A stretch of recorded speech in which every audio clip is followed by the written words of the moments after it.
Let's begin with the foundations. Welcome to another lecture. Today we examine Hull City Association Football Club, a case study in sport as civic identity, economic constraint, and improbable resurgence. It is, if you will, a compact history of English football in black and amber stripes. Hi, I am Priyanka. I am excited to learn and maybe ask the basic questions before we go deep. To frame our discussion, Hull City A.F.C. is based in Kingston upon Hull, in the East Riding of Yorkshire. The club represents the city on the north bank of the Humber, drawing support from East Yorkshire and northern Lincolnshire. Its traditional colors are black and amber. The nickname is the Tigers, and since 2002, the home ground has been the modern MKM Stadium, after a long residence at Booth Ferry Park. This identity, visually and culturally, has been remarkably persistent through a century of change. It's important to understand several terms. Promotion and relegation are the mechanisms by which teams move up or down tiers according to performance. The EFL Championship is the second tier below the Premier League. The FA Cup is a national knockout competition that often confers prestige disproportionate to league position. A derby denotes a local rivalry. In Hull's case, the Humber Derby with Grimsby Town and Scunthorpe United conveys geography, industry, and culture compressed into 90 minutes and an elevated decibel level.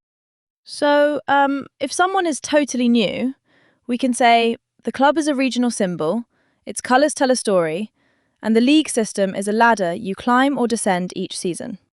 That sounds right, yes. Precisely. Now, relevance. Hull uniquely illustrates how local industry once shaped football's national calendar. In 1905-06, Hull and Grimsby were exempted from Christmas Day fixtures due to the demands of the fish trade. It also illustrates how rugby league's dominance in the city initially suppressed the formation and support of association football. When Hull City were founded in 1904, the club relied on friendlies and FA Cup ties before league admission, because access to venues, crowds, and financing was constrained by rugby's primacy. Isn't it interesting how industry and other sports set the boundary conditions for a club before a ball is even kicked?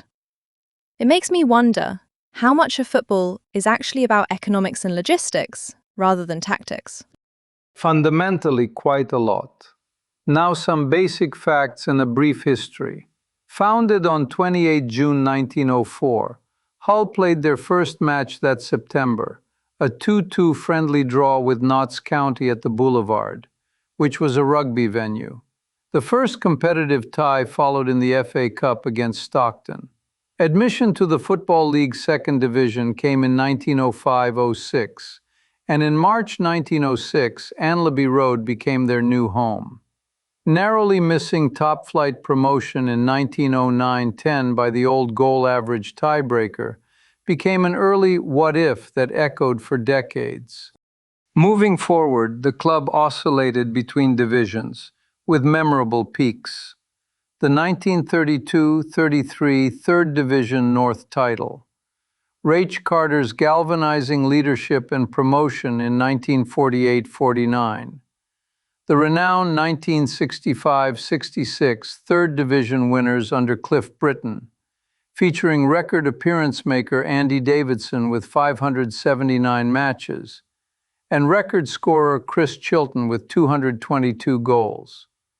And a curious footnote in 1970, when Hull became, as far as senior English competition records show, the first side eliminated by a penalty shootout in the experimental Watney Cup. And then much later, the modern shift to the KC, now MKM, stadium in December 2002 felt like a reset. New home, new revenues, and then the back-to-back promotions in 2003-2005 that changed the trajectory. Indeed. The 2002 move strongly correlated with commercial rejuvenation. Subsequently, a first top-flight entry in 2008 via a playoff final decided by Dean Windas's volley at Wembley. Then the remarkable 2013 automatic promotion under Steve Bruce, after a final day dependent on events at Watford. A 2014 FA Cup final in which Hull led Arsenal 2-0 before losing in extra time, still yielding a first European campaign. And then the recurrent pattern of promotions and relegations. More recently, the deep trough of 2020's relegation to League One after key January sales and the pandemic was followed by the 2021 league title, and in 2026, a dramatic return to the Premier League via the playoffs.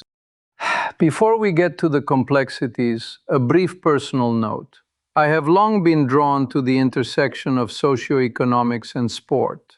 Clubs like Hull function as laboratories where we observe how infrastructure, ownership, and labor markets translate into results, and how communities negotiate identity through colors, crests, and songs.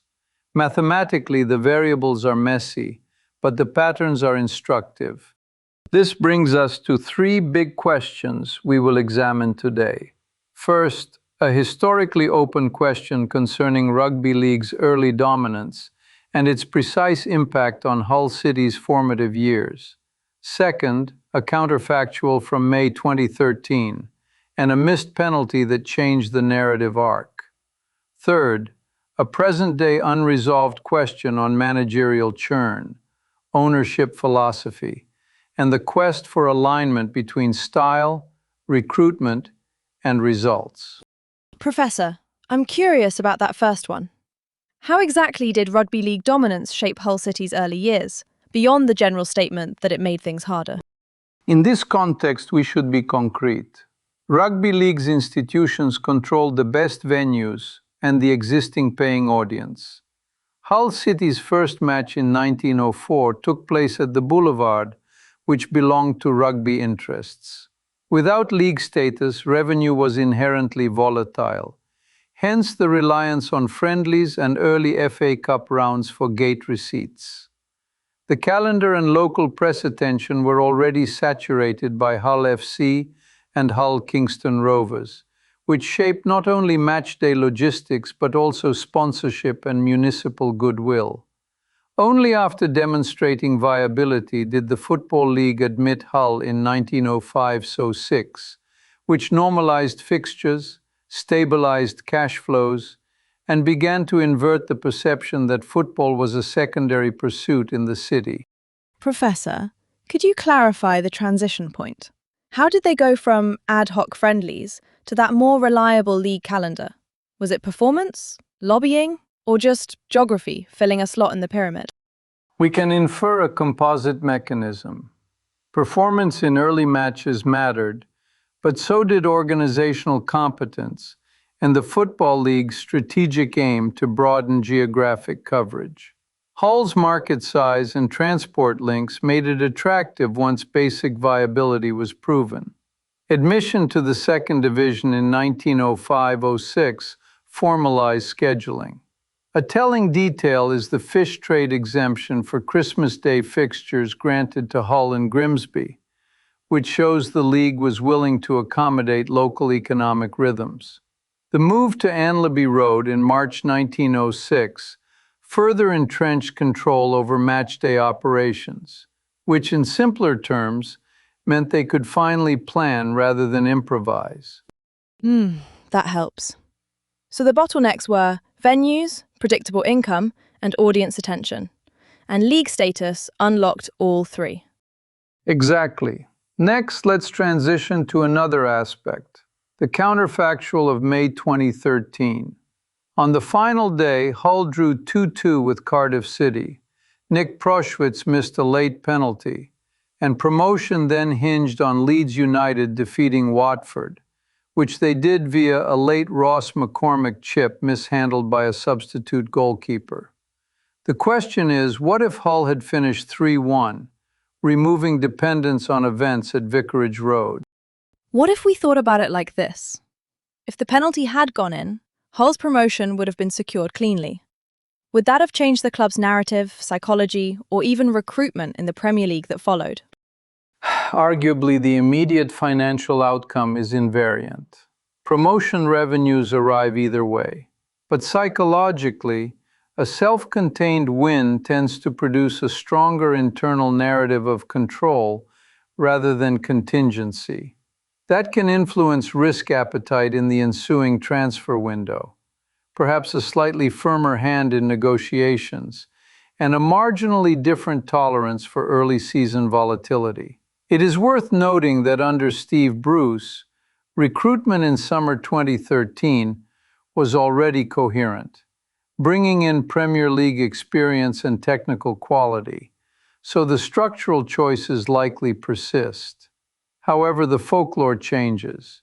Instead of a tale of synchronized drama across two stadiums, we record a straightforward triumph. Supporters' memory, and thus patience in the leaner stretches, might be a shade more elastic when the prior chapter ends without cardiac drama. And long term, could that single kick have altered anything like managerial tenure or the 2014-15 European story? To some extent, counterfactuals should be modest. The FA Cup run to the 2014 final and the resultant European debut were products of squad depth, tactical balance, and draw dynamics. Those are unlikely to change due to a single penalty in the prior season, although one can argue that a slightly different confidence profile might affect a marginal cup selection or risk calculus. The bigger lesson is that clubs at Hull's resource level are exquisitely sensitive to fine margins. A kick here, a sail there, and the trajectory bends. We saw the inverse in 2020, when mid-season sales of Jared Bowen and Kamil Grosicki catalyzed a collapse to relegation. Small changes, large consequences. So yeah, moving on. The third question is present and uncomfortable. With recent managerial changes and ownership priorities, what are the current challenges in aligning style, recruitment, and results? Speaking of alignment, Hull's modern era spotlights the tension between philosophy and personnel. The Alam years delivered peaks under Steve Bruce, but also disputes over identity. Under Akun Ilichala, we observe philosophy-driven decisions. Liam Rosenior improved structure and away resilience and finished within 3 points of the playoffs in 2024, yet was dismissed for stylistic divergence. Tim Walter's high pressing in 2024-25 faltered amid a transitional squad. Ruben Seles arrested a slide to secure safety, and Sergei Yakirovich then blended intensity with organization for a renewed promotion bid, and in 2026, success through the playoffs. A somewhat contentious caveat is that governance intervened elsewhere via Southampton's disqualification. Aspects of that adjudication remain debated. The constant is volatility when style and recruitment are not synchronized with the available profiles and the budgetary envelope. Professor Alexei, may I ask, where do supporters fit? We read about protests in 1998 with tennis balls, often cited as a first of its kind, and identity disputes later. Does fan action materially shape governance paths, or mostly the public narrative? We observe that supporter activism can constrain decision space. The 1998 tennis ball protest achieved national visibility and preceded ownership change. Later, opposition to rebranding as Hull Tigers helped preserve heritage. Fans lacked direct boardroom votes, yet they influence sponsors, politicians, and media, which in turn influence owners. For Hull today, managing this triad, owner vision, technical staff needs, and supporter identity, constitutes a governance problem as sophisticated as any tactical puzzle on the pitch. Can we say that the research agenda here includes recruitment alignment and financial risk, but also measurement of identity and patience? What would you study next? This logically leads us to a mixed methods program. First, a data audit of recruitment fit by role, mapping coach game models to player attributes and amortization schedules to avoid 2019-20 style fragility when key creators are sold. Second, scenario analysis on governance. For example, communications protocols that reduce the probability of mid-season managerial churn when underlying metrics are positive. Third, a sociological instrument, surveys and ticketing data, to estimate attendance elasticity with respect to playing style versus results, thus quantifying the cost of entertainment mandates. Finally, a compliance and integrity review, since regulatory events can reshape seasons as surely as injuries. Together, these inform how a club like Hull can pursue intensity and ambition without destabilization. That was helpful to think through, actually. It makes the club feel like a living case study in multi-objective optimization.